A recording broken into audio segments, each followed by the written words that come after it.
Karena banyak sekali di sini klien-klien yang kadang suka cerita bahwa, "Bu, kok saya sudah pakai aplikasi ya, tapi kok ternyata saya kebobolan atau ternyata saya program KB-nya gagal."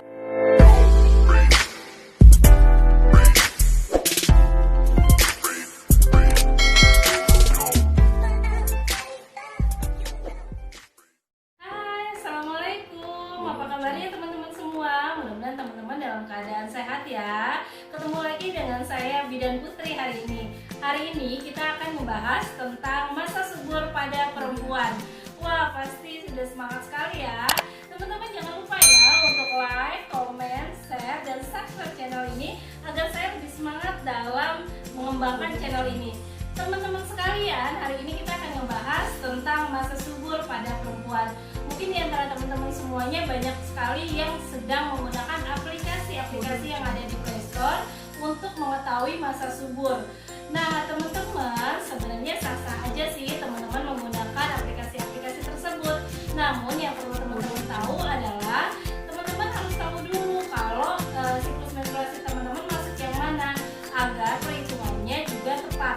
Karena banyak sekali di sini klien-klien yang kadang suka cerita bahwa, "Bu, kok saya sudah pakai aplikasi ya, tapi kok ternyata saya kebobolan atau ternyata saya program KB-nya gagal." Gitu. Nah, itu bisa saja terjadi jika perhitungannya tidak tepat.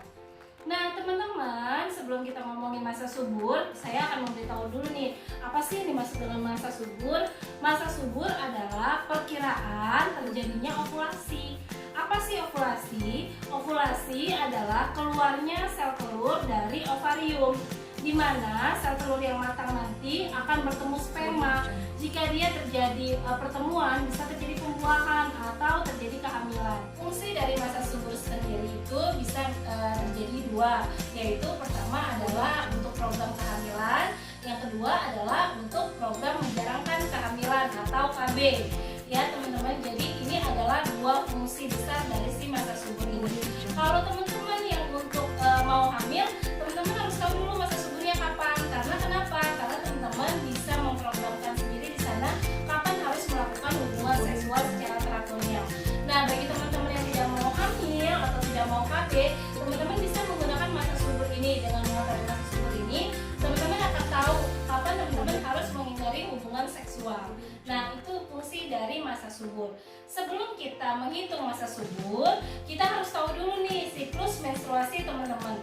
Siklus menstruasi itu adalah rentang hari dari hari pertama teman-teman menstruasi sampai hari pertama menstruasi berikutnya. Itu dimaksud dengan siklus menstruasi. Contohnya, teman-teman mens hari pertamanya itu tanggal 1 Februari. Terus teman-teman mens lagi di tanggal 28 Februari. Itu berarti rentang siklus menstruasi teman-teman adalah 28 hari. Nah, teman-teman, untuk teman-teman tahu siklus teman-teman masuknya ke menstruasi teratur atau siklus menstruasi tidak teratur, teman-teman harus tahu dulu jejak siklus menstruasi teman-teman selama 6 bulan agar perhitungan siklus menstruasi lebih tepat. Misalkan teman-teman mau tahu nih, Juni itu kapan sih masa subur saya? Berarti teman-teman harus tahu kapan siklus menstruasi teman-teman dari bulan Desember, Januari, Februari, Maret, April, Mei. Pokoknya 6 siklus teman-teman harus tahu dulu.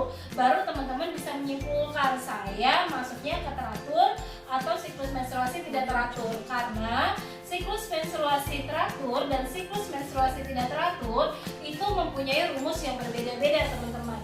Sekarang kita mulai ya dengan menghitung siklus menstruasi teratur. Nah, teman-teman sudah siapkan buku pastinya dan sudah ada dong riwayat siklus menstruasi teman-teman. Tadi teman-teman sudah menghitung teman-teman masuknya ke yang mana? Ke yang teratur atau yang ke tidak teratur?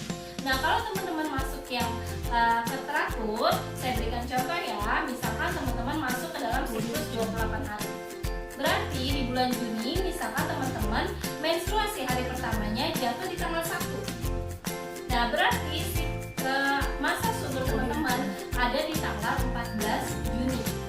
Nah, 14 Juni ini kita rentang maju 2 hari atau mundur 2 hari. Jadi dari tanggal 12 Juni sampai tanggal 16 Juni itu adalah masa subur teman-teman semuanya. Jadi kalau teman-teman yang mau hamil, silakan hubungan seksual di situ dirutinkan. Tapi bagi teman-teman yang mau ber-KB atau teman-teman yang tidak menggunakan KB tapi menunda kehamilan, silakan teman-teman jauhi tanggal tersebut dari hubungan seksual. Seperti itu teman-teman untuk yang siklus menstruasi teratur.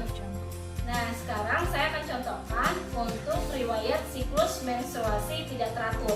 Kebetulan ini punya pasien saya, teman-teman. Untuk contoh soalnya, yuk kita simak di sini bareng-bareng. Nah, di sini dapat kita lihat bahwa berikut ini riwayat menstruasi 6 siklus terakhirnya beliau. Pertama, saya mulai di bulan Desember, Januari, Februari, Maret, April, Mei, dan Juni. Kebetulan dia datang ke saya di bulan Juni. Nah, di sini bulan Desember 2019, hari pertama dia mens adalah tanggal 5. Di Januari 2020, hari pertama dia mens di tanggal 2. Selanjutnya di Februari 2020, hari pertama mensnya di tanggal 2. Nah, di bulan Maret 2020, hari pertama mensnya di tanggal 1. April di tanggal 1. Mei di tanggal 1, Juni di tanggal 1. Nah, teman-teman sekarang kita cek deh. Walaupun di sini tanggal 1, tanggal 1, tanggal 1, tanggal 1, ternyata apa? Ternyata belum tentu dia masuk ke teratur. Sekarang kita lihat di sini teman-teman, ini siklus 6 bulan terakhirnya dia ya. Nah, baru kita hitung. Dari Desember 2019, hari pertama menstruasinya itu tanggal 5.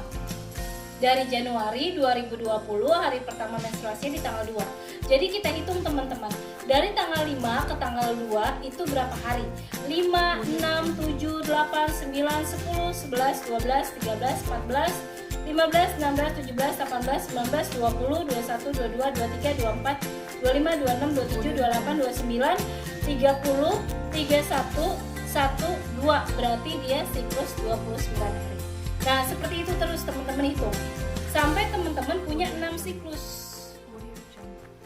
Sudah teman-teman punya 6 siklus, sekarang teman-teman perhitungkan mana siklus yang terpanjang. Nah, kalau di sini kita lihat siklus terpanjangnya adalah 32 dan siklus terpendeknya adalah 29. Maka siklus terpanjangnya 32 kita kurangin 11, didapatlah tanggal 21, hari ke-21. Siklus terpendek 29 dikurang 18, kita dapat hari ke-11. Jadi rentang masa subur dari pasien tersebut adalah dari hari ke-11 sampai hari ke-21, atau dari tanggal 11 Juni sampai tanggal 21 Juni 2020. Kalau pasien tersebut mau hamil, monggo silakan di hari ke-11 sampai hari ke-21 pasien tersebut berhubungan seksual dengan rutin. Tapi kalau pasien tersebut mau KB atau mau menunda kehamilan, pasien tersebut harus menjauhi tanggal ini dari berhubungan seksual, atau boleh berhubungan seksual tapi menggunakan pengaman yaitu kondom agar tidak terjadi kehamilan. Nah, teman-teman sangat mudah tentunya kan menentukan masa subur teman-teman sendiri. Jadi teman-teman dari sekarang tidak bergantung lagi terhadap aplikasi-aplikasi di Play Store. Teman-teman bisa menghitung sendiri kapan masa subur teman-teman. Ingat ya teman-teman, masa subur itu tiap bulannya berubah-ubah. Kenapa? Karena ingat, kita harus tahu 6 siklus terakhir.